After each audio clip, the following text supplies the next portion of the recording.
Tuesday, November 8th, 2011. I'm Rim, and this is Geeknights. Tonight we have Luke Crane to talk about Burning Apocalypse Con. Let's do this.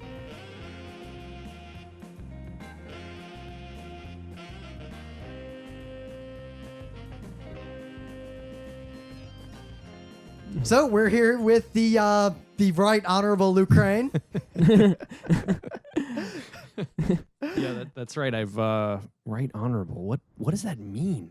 I don't know. What? How do you get that title? I mean, maybe as opposed to wrong. Well, I think it's for judges, right? The wrong dishonorable? Judges are right honorable, right? So do I wear the robes? Am I wearing robes right now, guys? He is. In You fact. could be. I have You're judges' wearing robes black. in that closet. No, you have a I have a graduation gown that is close enough to judges' Nothing gown. it's nothing like a judge's robe. It's not even close. It is very close. not even. Almost the same.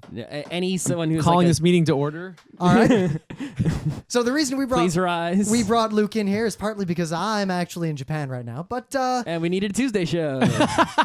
Filler. more importantly, Burning Apocalypse Con is actually nigh. In fact, I'm gonna get back from Japan and then go to that the next weekend. Yeah, we've mentioned this in the show many times. Burning Apocalypse Con is 11/11/11. I guess that's the date. You know, Yes. And it's not just burning; it's also apocalypse, right? Yeah. So last year, for those of you who might remember last year, on 10/10/10. It already feels like that was more than a year ago. Yeah, well, it was a little bit. It was about 12 and a half months. Okay, I guess it months was, ago, yeah. but it feels like 3 years. I don't know why. So yeah, last year because Comic-Con camped on my date. But anyway, last year at the weekend of 10/10/10, we ran a small con out here in Astoria. It was about 50 people, and we played only Burning Wheel, Mouse Guard, and Burning Empires for the whole weekend. And it was way more fun than it should have been. It was pretty intense. I had not played Burning Wheel in that concentration ever in my life. Yeah. So I think that was the case for most people. Yeah, it's like usually you go to a con, you're lucky to play once, let alone 5 or 6 times. Yeah. So it kind of, and we developed a priority system for getting into games, and we had people come from all over the world, and it just had a good feel to it. So as everyone knows, your second album always sells worse than your first album. The sophomore slump. So I was trying to think of a way to do the second year and give it a boost rather than just kind of be like, oh, I've already done that. I don't need to do that again. So I invited my friend Vincent Baker, who is the author and designer of Dogs in the Vineyard, Kill Puppies for Satan, a bunch of other games, and Apocalypse World.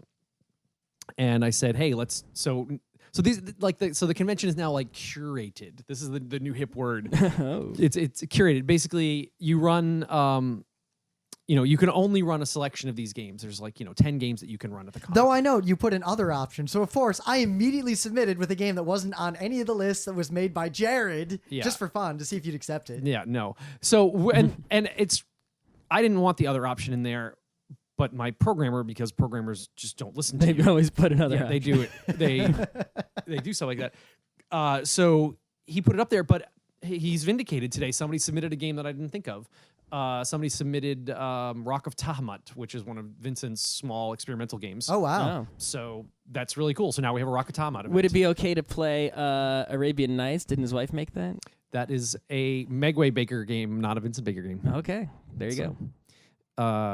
Yeah, Vincent's name, basically his name has to be in the design credits for it. Like somebody wanted to play Dungeon Or your World. name. Or my name, right. Somebody wanted to play Dungeon World, which is a hack of one of his games, but his name isn't in the design credits. He didn't actually work on the design for Well, it. the fact that you even got to the point of thinking about that case, that scenario of the mod of the game. Well, does that someone count? probably submitted it, right? That's probably why. Well, someone asked right away. okay. But I had thought about it beforehand. Your name's got to be in the credits. So we're going to have probably between 70 and 80 people, this time in Manhattan. That's nice. Oh, yeah, you're at 440 Studios, right? 440, the same place that they do Recess. Yep. And we're going to do a party on November 11th, and then November 12th and 13th we'll have games all day down there. So we'll have 5 slots of games. And nice. just like last year, you run 1 session and you play 4 sessions. And it's going to be a good time. All right, so what would you say to someone who is like, maybe not familiar with, Luke Crane or Vincent Baker? Like, should they even come? 'Cause No. the game, no? No. You're just gonna say straight up, don't show up? Just chill out. Go to recess or something. There are other events. It's not a good environment for someone who doesn't know what they want to walk into. I mean, unless they're just really outgoing, really forward, really, interested in this stuff. But because you got to run a game. So it's hardcore on purpose. Oh, right? yeah, And you want it that way, and you're fine with it. You're not going for get as many people to show up as possible. I don't want people to come to this to slouch and just be like, entertain me. I want people to come to this and be challenged, right? I want them to be challenged and like to raise themselves up to run a game. I mean, I had this last year. I was totally right. I demanded people run games, and that were like, I don't know, and they did, and they had a great time, and they learned a lot. And like there's this whole mystique about running a game that it's hard or that it requires special skills. It's such a bullshit. And people, I get this all the time. People are like, "Oh, tell me about your GMing. Why do you do this? How do you GM?" I'm like, I don't know. I just run games. You should just run games. Well, I think that's the problem I've seen in GMing, at least personally, is like in order to get good at it, you have to do it a lot. Mm-hmm. But to do it a lot, starting from never having done it, you have to do it a lot badly first. Yeah. Which means people have to suffer in your crappy games. Yeah. It's not like if you're bad to be an artist, you draw a bunch of crappy drawings, but no one else has to suffer them, right? But to be a GM, to get your practice, other people have to So it's the people who started GMing in high school when your high school friends didn't care about your bad GMing that got good at it. Oh, they cared. I'm an infamous GM from high school. Right, but if you start when you're older, 20, 30-year-old people aren't going to put up with this first-time GM. They don't have time for that. Yeah, I definitely see what you're saying. And just like any skill, you start younger, earlier, and you keep practicing it, you're going to be good at it. You're going to get better at it. But in the environment that we have here where everyone knows that everyone has to run a game, and that most people are familiar with most of the games, you get great players supporting, kind of timid GMs, and they help them. They drive the games forward, and they raise the quality of the whole event. That is something I see when I see people playing Burning Wheel that I never saw with D&D, where the game master flubs a rule or doesn't really know what to do, and the players make suggestions like, "Oh, you should make him roll this," or "No, that's clearly whatever skill as opposed to jump because he's doing this one thing." And the GMs often go along with it because it makes sense. Yeah. You never see that in D&D. No one's well, like... I mean, it's, that happens to us all the time. No one's like, that's not sword. That happens to us pretty much every time we've been playing recently. No, that happens to us because you are basically the backseat game master. Well, no, but we're always like, what skill should we use? And we're like, it's the game of what skill? And it's like, well, how about this one? How about this, Is that really composition? I mean, she's just trying to write for someone who's right, illiterate. that just happened. It was composition or writing or I don't know. Yeah, we had a failed write test followed by a failed read test. It was awesome. Those are good ones. Burning Wheel's a little skilly, but and I do the same thing. And I'll usually keep my mouth shut up to a point because if I speak up, everyone listens, which is bullshit. Oh, you have Life of But Brian that's what we syndrome. want. We want you to right. No one should listen to me. You should just play the goddamn game as I wrote it. But we'll do that in my group too. We'll make suggestions and so right, because the rules are meant to be transparent, and there's not meant to be any mystique to it. So it's not like the GM has this kind of final say or anything like that. I'm gonna burp. That's fine. So anyway, so you just get you get games in public which are better for it. Especially if everyone's kind of open to input. Because you could just if I don't know what skill to use, there's someone at the next table who maybe knows. Sure, but also like we expect the GM to say, "Hey, well, you're stuck for an idea. Why don't you do this?" I see no reason why if the GM's stuck for an idea, the players can't say, "Hey, why not try this?" So yeah, I'm actually, since the con is going to be so hardcore, I'm actually kind of got to do a lot of reading because I own all of Vincent's games, but I actually don't know how to play almost any of them. I know them I gotta enough start to doing some reading. to bring them up at conventions. Like we'll do a panel, like, hey, all the indie RPGs. We always mention all his games and all your games, and It's like I own. I can give him the 2-sentence summary of each one, but I haven't played. It's like I own Apocalypse World, but I don't think I've read a single page of it. I've never run Free Market even. I've only played it with you. Yeah, we gotta work on that. So yeah, I think that's great. I think that we're all going to be challenged, myself included. I have not yet sat down to play Apocalypse World. I've read it, and I'd love to play it. I love the genre. So there and we have a good mix of games right now. We have 4 or 5 free market games. We have Oh wow, a bunch of Burning Wheel, a bunch of Apocalypse World, some Mouse Guard, one Burning Empires game. Whoa! There's always going to be a Burning Empires guy in there. I'm excited. The scenario that he pitched me is really good. So, and then just a smattering of other stuff. A couple Dogs games, a couple In a Wicked Age games. I never even heard of In a Wicked Age. And Yeah, I got something to buy. That's one of his. Yeah, you can buy it at the con. He'll have he'll have all this stuff there. So yeah, one more thing I wanted to talk about for 11/11/11 for the Burning Apocalypse Con is that tragically one of our really close friends, one of the editors of the Burning Wheel books and one of the GMs for Burning Apocalypse Con had a severe stroke. And he has been hospitalized for the past 2 weeks and will be hospitalized for probably a couple more. He's recovering, and they're saying he's going to make a full recovery, but it's a rather traumatic experience. For the past 2 weeks, he's been paralyzed, the left side of his body. So I wanted to let everyone know that for 11/11/11, we're going to use it as a fundraising event to help him try to pay his bills, and that I'm going to produce a custom mouse guard hack, hopefully for 11/11/11, if not then shortly thereafter, since there's a lot of planning to do in addition to writing. I'm pretty sure if you don't make it by 11/11/11, you'll be able to take pledges, and I'm pretty sure people will commit to it. Yeah, so I'm going to make a custom hack, and then the proceeds from that we will split them between my friend and myself. Now that the hack isn't going to be only available at 11/11/11 though. You're going to put it on the it'll, internet for everybody. It'll be up. Yeah. I mean, at 11/11/11, it's going to be a pile of notes. So at the very end, you got to take that pile of notes and then sell that at a charity auction at like MagFest. Wow, maybe. That's not a bad idea. I mean, the rape clock went for like $700. Don't bring that in.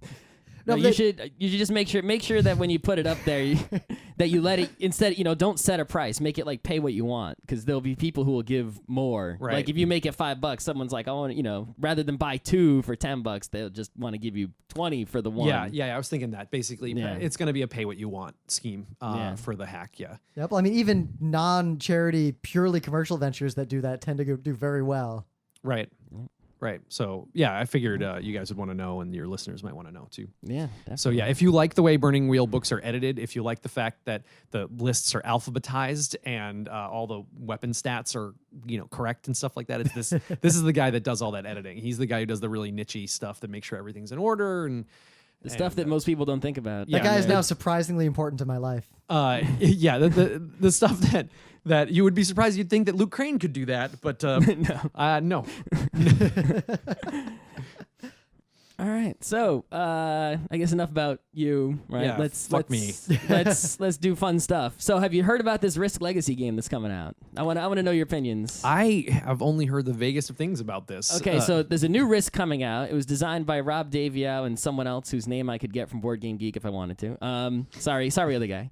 And basically, it's a Risk. Ouch. Right, you roll dice, you attack countries. The Ukraine is weak, the whole thing, right? But I think it's a future sci-fi with different races. Pew pew pew. And the most important thing, which is strangely revolutionary, is that it's persistent, right? So I haven't read the rules completely, but what it looks like is when you start the game, like you pick a race and you choose one of 2 powers and you tear up the card and throw it away. What? And then the board itself, you put stickers on the board and you write the names of cities and territories on the board. That is crazy. Right. So but it's like, it's weird in that in video games, persistence is something that's been around since MUDs. It's also something that usually pisses me off. They take a stateless game like Counter-Strike to add persistence. I'm mad. Yeah, they we're added mad to Team about Fortress it. 2. That ruined the game But for it's me. something that's always been in RPGs, right? You level up, your character is persistent. Right. So to take the persistence and put it into the the regular old board game. It's strange that it hasn't been done earlier. That's cool. Like as soon as I heard about it, I was just dumbfounded that I hadn't thought of it. Yeah. Because I mean, my first impulse would be like, nobody would pay for that. Nobody would play that game. But then you would get collectors who would buy it, and then that would be it. Which is cool in and of its own right. But that sounds very, very cool. Yeah, I definitely think hardcore people would probably buy 2 or not put the stickers on the board. They would just sort of cut the sticker out maybe and sort of put it near the board. You're going to get all sorts of weird contortionate. Some people would print out. So like, people will just put all the disposable stuff aside and print out their own copies to use to play. Yeah. You know, with maybe Post-it notes and stuff like that. But like the whatever mainstream families out there, you know, who buy it will play it. And probably hate each other afterwards, because they're gonna be tearing up cards. Like, can you imagine your Christmas present is that, and you get it, and you're immediately tearing it up and writing on it. Not only that, what if like your dad tears up your card because he's nuked you, and now that's on the board forever? That's amazing. Right. I love that to death. But yeah, I can see tears. I see tears in the future. Interestingly, of that the price point is at the upper end of German board game prices. Yeah, it's like 60, 70 bucks. Something like that. It's expensive. Well, they must have some kind of like reusable components in there. Yeah, basically from what I understand is you play it X number of times, like 12, 13 times, and every time you play it, something changes. You're still modifying the game. But you when enrich the world in some way. Right. But when you're all done with those 13 playthroughs or however many it is, then you can still play Risk on that board with all the modifications that have happened to it, but you just don't modify it anymore. And it's you're playing. Now that set is set in stone. It might actually be different from another set that is done playing. Because you're playing in Rim's world. The winner at the very end names the world. Wow. And writes it on the board with a marker. So you're not just done with it completely. I'm so jealous. Yeah. So we got to make some games to do this now because it's definitely opened up a whole new world, I think. I think it's going to do the same thing that Dominion did. That Dominion came out and then there was a million Dominion clones. Bullshit clones. Games. I was tricked by Thunderstone. I was like, oh, Dungeon Crawl Dominion? Yeah. It was the second one, right? It was terrible. Actually, have you seen Quarriors? It's a Dominion. I've heard about it. It's a Dominion dice building game. I don't like card games. Oh, wait, it's a dice building game. That's right. So It's you the same buy instead thing, of it's buying just- cards for your deck, you buy dice. You put them in a bag. You draw 5 dice out of the bag and you roll them. So in Dominion, you buy a card. The card always does what it does. But in Quarriors, you buy a die. There's a chance it might do one thing. There's a chance it might do another thing because you roll it every time you play it. I think that's the most clever one I've seen. But yeah, I'm thinking Dungeon Crawl, like Castle Ravenloft Legacy. Hero Quest, where you put stickers on the board. The Great King dies or doesn't die, and then that, you open the envelope. It's like the king died. Oh, shit. Like maybe there's just one scary envelope. The whole game, it's like, if Rowan dies. And you even know who Rowan is when you start playing. Yeah. Right. And then halfway through the game, so you find Rowan, and then everyone's like, damn. That's the coolest thing, the envelopes with rules in them that you don't open until the time is right. That's so cool. Wow. Well, good job, guys. I'm totally jealous. I was really surprised. I did not expect this to happen. This kind of game, especially for Risk to be the game that they're doing it with. Because Risk is like Monopoly. It's kind of like this venerable game that everyone played as a kid and hates. Yeah, but that's the thing. It's like a template. It's these, this kind of raw, squishy template, much like D&D, that you can then start banging and hacking around into other stuff. I have hacked up Risk a little bit, and I was developing a Napoleonic version of Burning Wheel. I was looking at I would be so down with that. I love that shit. But I was trying to make my own mod of it to run a ship game where everyone's on a British Navy vessel. I got a quarter way through that and I gave up. I have ship combat rules somewhere in there. Nope. I had my ship combat rules were fun too. You could pretty much grab any object and use it as a ship, right? So you could play it on any surface, use anything. We would have had paper cutouts or something like that. Yeah. But the system of measurement was relative. It was lengths. So it was lengths of X ship, lengths of a bark. Or whatever. So right. So whatever if you had a pencil as a ship, then you move that pencil. It moved 2 lengths. So move 2 pencils forward. Right. But if I've got a pencil and you've got a penny, then you're in trouble. Well, you would move pencil lengths. You would would set the lengths of it's not you would move lengths of your ship. You would you could set the length at anything. Yeah, at anything. Yeah. You're right. Because you don't need to all have rulers and Warhammer I don't bring discs my pencil is longer than your pencil, so I have a better pencil. No, right. what the hell? Why did I just talk about that? Oh That's my cool, god! though. No, I like to hear now stuff I like want that. it. I really want it. So one of the things I was working on, though, was I was going to cannibalize a Risk set to be the like warfare mechanic, because one of the versions of Risk had cannons, horsemen. Yep, Castle the one- Risk. that's It's the right one I there. have. I It's have right that there one. on the corner. I've got it. It has that mod with the Ottomans and the bases and the castles. No, that you can, like, I think the one take. you said was the one I had, which is like No, but with the one newer than But yours. that set also has the cannons and the horses, not Right. just the little whatever. Yeah. Right. Yeah. They produced it like around 10 years ago. So when was the last time you played a game of Risk all the way through? Have you ever played a game of Risk all the way through? It ended in victory as opposed to the table being flipped Vericon. at a con. No. It was after Vericon in maybe 2004. Okay, Ah, so that's actually pretty recent. That's about when- 2004, 2005. I think it was 2003 or as far 4. as Risk goes. Scott, when we had our Risk tournament at RIT that one time. Maybe. Yeah, it was it was a very informative night of play. And I realized Isn't it always? I had this revelation about why I didn't like Risk. I won't go so far as to say that why Risk is fucking broken, but why? say that. Because my friend was winning and he was quite happy about winning, but he wouldn't win On Right? purpose? on purpose. Oh, jerk. So there It's one thing if he couldn't, like you're holed up in Australia and he just can't break through easily. I was holed up in Australia. It was that scenario, but there was nothing I could do. There was no, like, I didn't have any cards. I only had this many troops on the table. Like, I couldn't, for my turn, I would have to like attack him and like, do one round of combat and then stop or whatever, like, because it was nothing to be done. But he would do the same thing. He wouldn't actually win. He would just play around and then just like basically he was just dumping units on the board to try to get up to whatever the maximum unit level is. And even though I had 4 territories, there's nothing I could do. And it was very, very informative. Like, wow, there's something going on here. There's something wrong. The fact that this is a game about world conquest and it has to come to this inevitable conclusion, but there's nothing here driving play toward that conclusion. It could continue like this indefinitely. That is problematic. Yeah, I mean, look, in his case, his utility was get stuff on the board, piss off Luke. Yes. Yeah, absolutely. Right. Which is interesting from a kind of sociological, anthropological standpoint, not so interesting from a gameplay standpoint.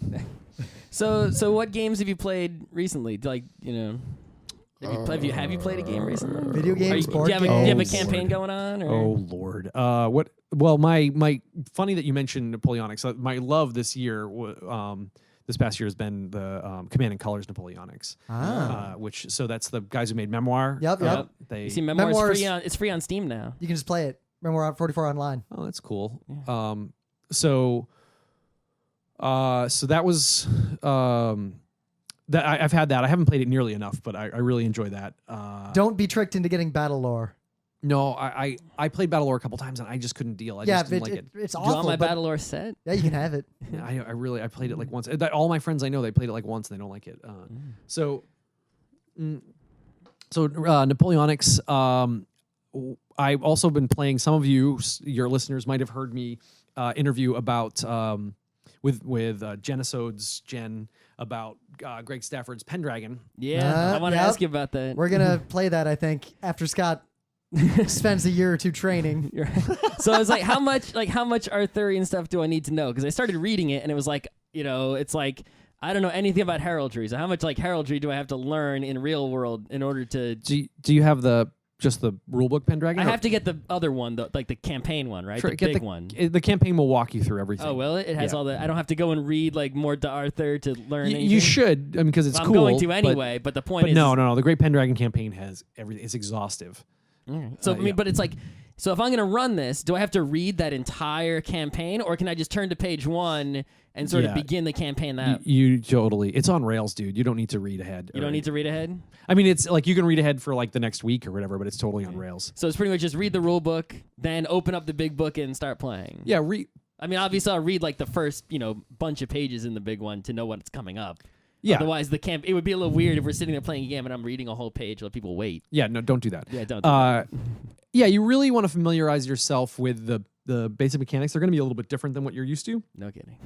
like how you get bonuses, how you apply and apply them, how you make contested tests, like how you make an uncontested test. Like it's just a little bit different. Have you played Hero Quest or whatever? Yeah. Oh, okay. So then you're good. You're good for that. The what was I going to say? Passions. You're going to want to learn how passions work and how traits work, and you're going to have to pick out.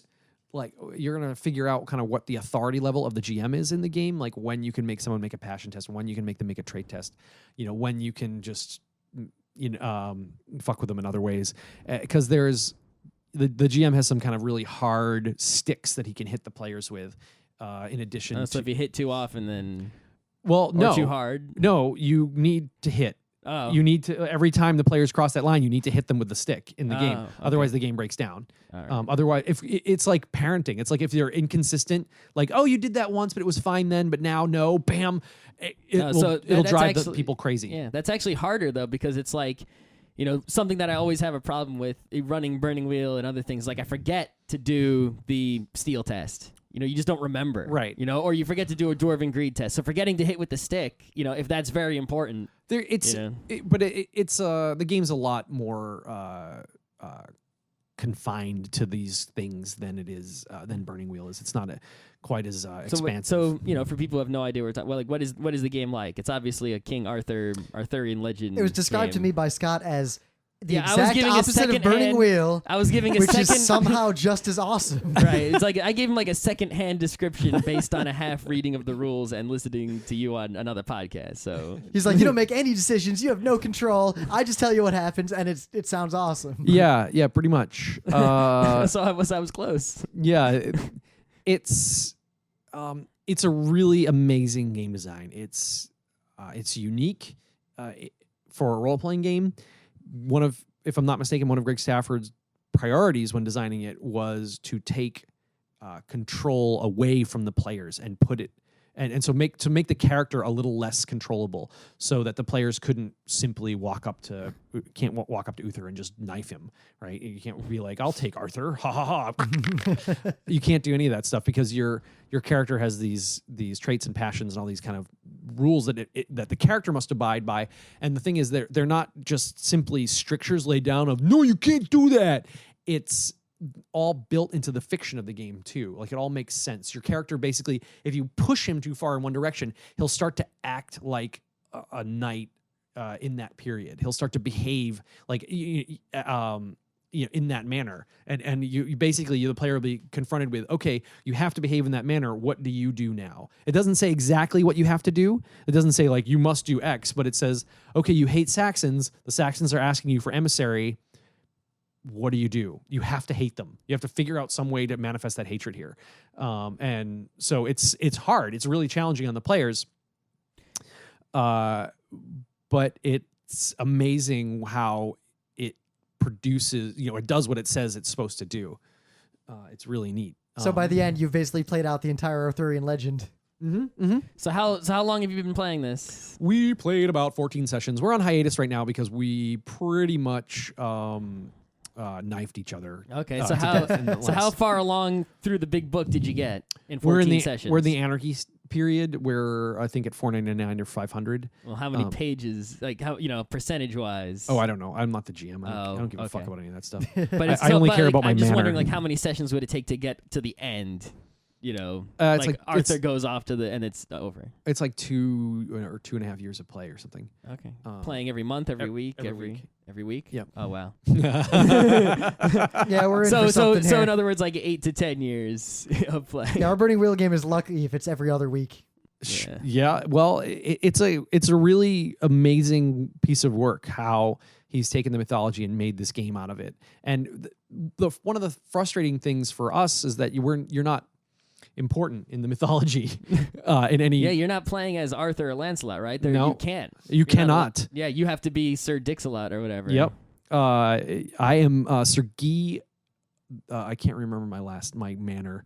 You're French. Whatever. Or Sir Guy. I'm Sir Guy of Sir Guy the Cruel. Is my character. Are you actually cruel? I am the cruelest man in all of Britain. So why are you allowed to be a knight if you're so mean? Cruelty is not cruelty and mercy, their opposites are not important. So your peasants are just pissed. They hate you? No, I'm actually really loyal to my peasants. I'm actually the most loyal man in all of Britain as well. Oh. So I'm So in you're fact, cruel to the people who try to fuck with your peasants. oh my God. Like if I come and I'm trying to I will take you into my basement and torture you. This shit. this is how my Did he start out that cruel? he started out a little less cruel. I decided my last character died. I played kind of a knight who was more interested in intrigue and court and stuff like that, and I got a lance through my chest. So in a joust or just Or in court? standing? in a joust, Okay. with another knight, which I got at court, and I have the same lance skill as him. So yeah, prepare to die a lot in this game. So I decided to play a man more of the age, and since the age is about fighting and killing shit, I made a guy who was a little bit better at being at fighting and killing shit. And I just wanted to play against type for this. I'm actually hurting myself by playing a cruel knight. You can be what is it called? You can be like a virtuous knight, and you can be religious or something. Right. So the cruel knight's not going to get the Holy Grail, right? It's just not going to happen. Yeah, I don't think so. I lose out on 100 glory a year, which is a big deal. That's because a lot, which is a really big deal because I've amped my cruelty up so high.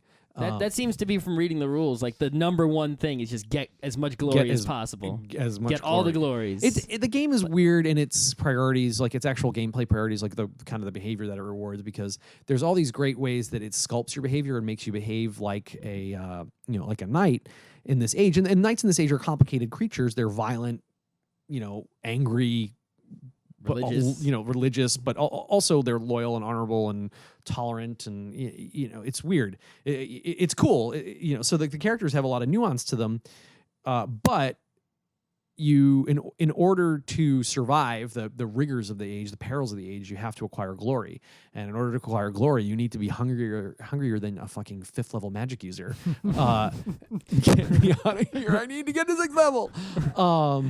So yeah, you really need to be gunning for those points all the time, and you need to be like pushing aside your fellow players and being like, no, I will speak to Uther, and I will lead the charge, and like every time you need to be like climbing over each other for glory. Ready to fight for glory instead of what you believe? Well, give it a year. You do your studying. And Yeah. We'll start up, and Well, maybe by the time I'm 50. Maybe. Actually, that's another thing is I look forward to, we haven't yet had like the group of like retired nerds, right? If you're retired and you're a nerd, you can, right? That 2.5 years, suddenly you're not playing every week, you're playing every day, right? Maybe. So every day for 3 hours, you're King Arthur. I think and I would friends. not be friends with my friends if I had to play that game every day for 3 hours. But yeah, you can get it done in a few months that way, right? Sure. All right. All right. I don't know. Anything else? Is there anything else you want to talk about? Anything fun you've been doing lately? So so just related to that, I apparently am going to be on the Genosodes again. Nice. With Greg Stafford, Oh, the wow. author of Pendragon. All right, I'll definitely tweet that out so I can get that. I will. I will. I'll put it on the Twitter. But yes, that will be after the 11/11/11 con. So, also, I guess to be tangential, the new Burning Wheel is out. Right? Burning we Wheel haven't, We haven't Gold. talked to you since then, right? We have not Since- even talked about Burning Wheel Gold. We have not actually played it. Our game is still Burning Wheel Revised. We haven't done Oh, the wow. conversion. Oh, cool. Yeah. I think you guys will like it. Everyone says that it's smoother, more more streamlined, easier to reference and whatnot. So what's the guiding philosophy of Burning Wheel Gold? Like, what was your main intent in creating it as opposed to Revised? Do you have a mission statement, or was it just let's fix this, let's fix this? It was arg, shut the fuck up, stop arguing about that. I think that was the mission statement. So what were people arguing about? Like, At least the major things. one of the things that drove me nuts. Burning Wheel Gold's been in the works for years, but just to what extent it was going to come in at and was up in the air.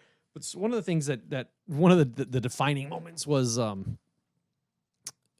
on the forums. There was like a 20-page debate about positioning, and I like range and cover positioning or fight positioning or both.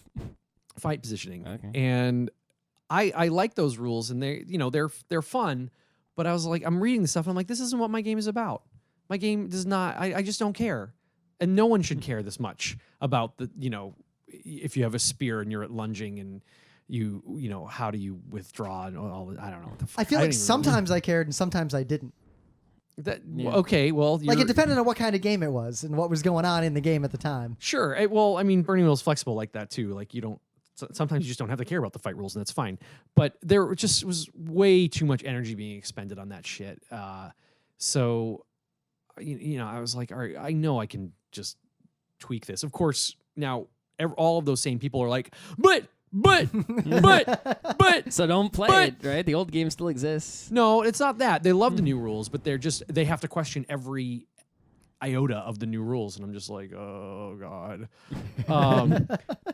So I just wanted to clean things up, but also was economical. Was putting everyone's like, oh god, it's so cheap, blah blah blah. Well, actually, the 2 books with the belly band way more expensive than doing a single hardcover. So rather than print more of the the old ones, print a new one, save money. Right. Yeah, and so right, we were. And if you're going to print a new one, might as well update it. Yeah, exactly. And yeah, right. It was the good timing. The things were going out of print. We had time. Yeah, and there was some stuff I wanted to fix. I was also just sick of sorcerers whining, just the incessant whining from everyone around sorcerers. So I just really? There was whining even after the Magic Burner came out. There's still whining. Oh God, I hate Magic. Okay. I hate it. Well, I knew you didn't like Magic because it wasn't in there to begin with. I mean, not really. Anyway, so I took some dice away from sorcerers, and it's just it's better overall. I just brought them kind of in line with the advancement system and brought them in line with just the skill check system and like everything. So they aren't quite as special anymore. They can still whatever, pew, boom, you're dead. But shards. It's all about shards. Shards is a good one, but there's fewer dice in play, and so the range is tighter. The statistical range is tighter, which is nice. Less madness. So if I want to be the insane killing machine that's unstoppable, I have to be like the Gray Shade Elf now and not the human sorcerer. I mean, starting off, if you want to be a human sorcerer, like Burning Wheel's kind of like agnostic to this, like whatever, do whatever you want. If you want to be a Burning Wheel sorcerer with your B6 sorcery and a bunch of forks and your white fire and your turn aside the blade, whatever, and that's it, and you're just naked running around being like, I mean, whatever. If that's your kind of game, like I want you to play it. I want you to have fun with it. But you're not playing that in my game. But ultimately. The elf will always be more powerful. Like if you want to go toe to toe all the way out to the top, maybe a dwarf would be the most powerful. I don't know. It's tough. Dark elf definitely. That seems to be something people always like. Like when we show people Burning Wheel or replay it, they like the fact that it's not balanced, because I think they've gotten to the point with Dungeons and Dragons where it's too balanced, right? To where no matter what you are, you're all exactly equally powerful in all generic situations. Yeah. Yeah, I was just never into that. I like it's not really necessary from a role playing game standpoint because role playing games aren't competitive. It's not really necessary from a narrative standpoint because in a narrative, characters have different statures, but also in a narrative, all characters have the same weight. But whatever, but characters like it's in a narrative seemingly have all these different power levels, whatever. So I took that shit out from the very beginning. I was like, I don't care. Just make what you want to make. But that's the thing. Once you do that, it's cool. Like you take the brakes off, like where the kind of like the kind of like moral limits, like, no, you must be balanced. No, you must this. And you say, okay, guys, no, you guys can choose and you have to figure it out amongst yourselves and kind of make each other happy. It's great. It just adds a lot to the game where you can't just sit there being like and just tweaking up a character. You have to actually talk to your friends and be like, hey, I think I would like to play a stupid munchkin. And then your friends go, no, you always play that. We let you play that last time. Well, I'm not going to play anymore. Great. That's what I always enjoyed reading at least reading the revised Burning Wheels, our little notes. And for some of the really powerful stuff, it said things like, this is only okay if everyone at the table agrees to it. Right. But you didn't exclude it. You didn't say, no, you can't do this. You said everyone's got to be cool with it. Yeah. Which is like the spirit of role playing. Right. Ultimately, like Vincent says, it's role-playing games are games of permissions and expectations. And so the permission comes not from religion or on high; it's from everybody at the table. Sorry, I laughed. I was just realizing that BDSM is the exact same guiding. They do a lot of role playing too. Permissions and expectations. Yeah. Ka-chow. So, Sorry.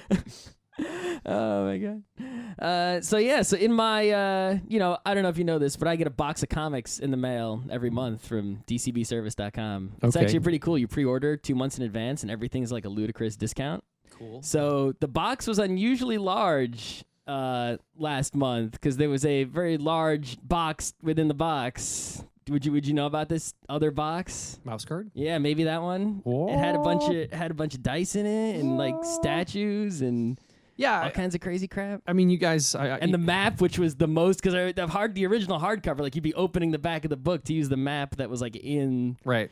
Yeah, map and pawns and dice and cards and books. Oh, the and cards! screens. I forgot about the cards. Yeah. That was a long time coming. That the Mouse Guard box set was debuted at Gen Con, which was in August, and we sold very, very well. Nice. And I'm hoping that someday I will see some money from it. But I'm very happy with it overall. There are, of course, always things I would tweak, but it's very exciting. It's very popular. People seem to enjoy it. I didn't really look too closely at it, but it's the exact same game. It just has a whole bunch of extra fancy stuff in the. Or were there any edits to it? There's some. We corrected some errata in it. Okay, that's good. I probably introduced some as well, as I tend to do. But we corrected some errata in the rulebook, and the superficial changes are the addition of the cards and the dice, Right. and so the dice are custom dice. So you have 3 symbols. You have snakes, swords, and axes on the dice rather than 1 to 6 numbers. And then so the character sheets reference the custom dice, and the GM screen references the custom dice rather than traditional dice. So it's superficial stuff. I mean, you can still use regular dice with it. But just remember, a 6 is an axe, a 4 and a 5 is a sword. But that and could a 1's actually help because it's weird running role-playing games. I'm sure you've seen this before. People who have never played a role-playing game ever before versus people who know anything about them. It's like night and day. Like the things you think people would assume or be obvious just don't make any sense to the other people across the board. They won't, like even Burning Wheel, I see people who just can't understand that a 4, 5, or 6 is a success. Like they can't deal with it. Right. They're like, but it's a 5. I got all 5s. Isn't that better than 4s? Like they don't. Right. I can't convince them that it doesn't matter. Yeah. So So now those would be swords. You have all swords. Awesome. Rocking. And now you have all axes. That is better. Right. So. But speaking of people who have never played role-playing games before, you know what's going on? This is total tangent. Okay. My mom, my dear, dear old mom, who took my role-playing games books away from me when I was a kid, is starting a role-playing game club at her high school in High Point, North Carolina. Oh, so she's like a teacher there? She's a teacher. She's been a teacher her whole life. Oh. So she's starting a role-playing game club, and this is I'm going to loop this back in. And so I had this really interesting experience in the last year with my mom, where I sent her free market, and she was like, wow, this is really cool. And she had a completely different reaction to it than she had to any of my other stuff. Like, she gets the books. Because it doesn't have scary orcs on it. Well, right? I don't know. No Like, dice? Yeah. She gets the book and she's like, oh, nice. You made another book. It looks nice. She got to the free market and she's like, wow, this is really cool. And she said something she'd never said to me before. She's like, can I play this? And I said, yes. That's what they're for. Yes, you can, Mom. Can I play this with my students? I was like, yeah, sit down with a few of them. One of you is gonna have to read the rule book, but aside from that, go for it. So a couple months later, I send her a copy. This is actually in August. I sent her a copy of the Mouse Guard box set, straight from Gen Con, I think. And she calls me up and she's like, freaking out. Oh my God, this is amazing. I want to play this with my students. I'm like, what is going on here? What's happening? And I realized it's because the box sets are games to moms around the world. A box set that includes everything you need to play is a game. A book is something you read, right? A book isn't something you play. Because I get that reaction from people all the time. Like, what's that? Oh, it's a game. And they look at me, but it's a book. What do you mean it's a game? Like, choose your own adventure? Like, no. You know, right? Because like a book that contains rules that you use. I mean, it's cool. I love role-playing games and I love role-playing game books. But watching her reaction to Mouse Guard was really profound. Like, she saw it as a game, and she's doing it. She's starting a role-playing game club at her high school, and So this is so when you first said it, I thought it was one of those cases where like, oh, the students wanted to make a club and they needed an advisor, and no, this is like your mom is trying to get the students together. Yeah. She's trying crazy. to. She's at a 1,400 kid high school, so it's pretty big. Oh, that's big. Wow. Yeah, it's pretty big, and she she's called. She asked me. She's like, "How do I do this?" She actually know who all the nerds are. Well, that I was like, she has to have like the founding meeting or something, right? Make a charter. And so I was like, you're gonna get a couple kids in the back, Mom, who are shy and kind of awkward, and you need to approach them very gently, because they're probably who you need to get this club going. It's like you need, and you need to kind of let them know that you're here to support them, and that you're here not to kind of tease them out and then flay them for the thing that they love, but you're actually here to tell them that what they love to do is awesome, and that you need their help to spread the word. And she's like, she's like, okay, well, I don't know what I'm doing. I'm like, Mom, you raised someone into this. It's in your blood. Look for the little Lukes out there. So she's really good. Like she's a pretty smart lady. So I have faith in her. But yeah, so I'm gonna donate some games down there too. Nice. If I ever get my author's copies of the Mouse Guard box set, I will send more. Well, I was planning that I want to send them to Child's Play because I think that'll get a lot of gamers going. But Child's Play tends to only want what they already want, right? It's like what the hospitals ask for. Well, the thing is, the hospitals, like, you send them weird stuff, and I know because I used to work in hospitals in the Bronx, and I saw like Montefiore actually is one of the Child's Play recipients. Yep. And I saw the kind of stuff that the nurses would get excited about, and it was the interesting weird stuff like that, not the stuff that the kids or the hospital itself had asked for. Sure. That the nurses would be like, oh wow, and then they'd really get the kids engaged. I tried to donate Burning Wheel books to Child's Play, and they told me that they were very thankful and they were very polite, but they said that they couldn't like sanitize them for their standards. Yeah. Yep. That's why they only accept new things. They don't accept used things, and they only accept things that come in like a package. You can't just send a book. It has to be something that's like sealed. So actually, a shrink wrap Mouse Guard box set would work out, right? Because it's a sealed thing. Okay. But but a book that's just already open, it might is that they can't take anything that's used. So if you have an action figure on its own, no good. But an action figure on a card with the plastic bubble, totally awesome. Because it goes to hospitals where everything's got to be clean, right? That's why they don't accept used things. So you think the hospital would love if they could take the used things. They would love to take the used things for the sick kids. I know we have 6 Game Boy Advances. Right, so that's why the used things go to Toys for to the poor kids, and the new things go to the sick kids. the dirty children. That's how it works. Interesting. Okay. Yeah. Makes sense. So yeah, if you shrink wrap some Burning Wheels, then it might, I don't know. We'll see. Maybe we'll get them some copies of Mouse Guard. Yeah. So what's the next step with Mouse Guard? I mean, it sounds like it's just getting it out, getting people to play it. Well, I heard there was a rumor of a Dark Crystal RPG. Is that true? That is a rumor. Okay. It is a rumor. It is a rumor. But it is not a confirmed thing. Okay. You can Google it. It's all over the internet, and I will tell you it's a rumor. All right. Because I know, it is a weird thing because, at least from my understanding, right, Archaea has some of these Jim Henson properties, such as Fraggle Rock, Muppets, and, Dark Crystal and such, right? Yep. But I think they got that license before Disney bought Marvel, if I'm remembering correctly. Okay. Which means, and it seems like Boom Studios, I think, is another comic publisher who had Disney licenses before Disney bought Marvel. And it seems like what's going on is they're just sort of letting the licenses expire, And like Disney, or I think Marvel is already going to put out like some Pixar comics, like as the licenses are expiring from Boom. Okay. So if this rumor is true, like I'm wondering, if you might have to do it very quickly. I don't know. Disney doesn't own those licenses. Oh, they don't? Because No. Disney does own all the Jim Henson stuff, I thought, No. right? No. That's You interesting. are conflating two different things. Jim Henson sold Disney the Muppets at some point in his career. Oh, but he didn't sell them any of the other stuff. Correct. Ah. He was Interesting. He felt like he was done with it and wanted to move on and do other things, more elaborate things like Labyrinth and the Dark Crystal. Yep. So he sold them the Muppets. And yeah, Jim Henson also does not own Sesame Street or whatever. They are contracted to do the Yep. puppeteering for the Children's Theater Workshop stuff. Oh, interesting. So yeah, there are 3 separate entities that are involved with the Muppeteering. I learned something today. I'm happy to Right. help you out. So, knowing that, dude, if it's true, make Fraggle Rock next, because, oh my God, I just want to go around. I want to be Dozer and go Scott, around that to would the have to be a rocks. food-based RPG, I think. That Like is you're- that is fine. I have That would be the best. I've definitely pitched people the Fraggle Rock RPG. Really? Or Fraggle Rock game. I don't know if it would even Just be make it RPG. anyway and just give it to me and don't worry about anyone else.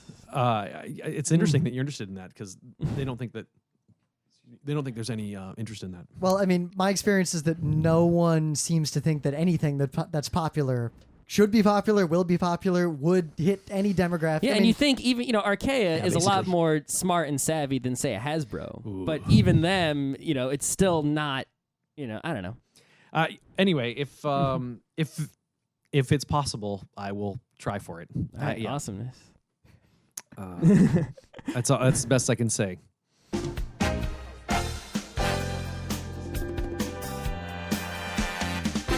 This has been Geeknights with Rim and Scott. Special thanks to DJ Pretzel for the opening music, Kat Lee for web design, and Brando K for the logos. Be sure to visit our website at frontrowcrew.com for show notes, discussion, news, and more. Remember, Geeknights is not 1, but 4 different shows. Sci-Tech Mondays, Gaming Tuesdays, Anime Comic Wednesdays, and Indiscriminate Thursdays. Geeknights is distributed under a Creative Commons Attribution 3.0 license.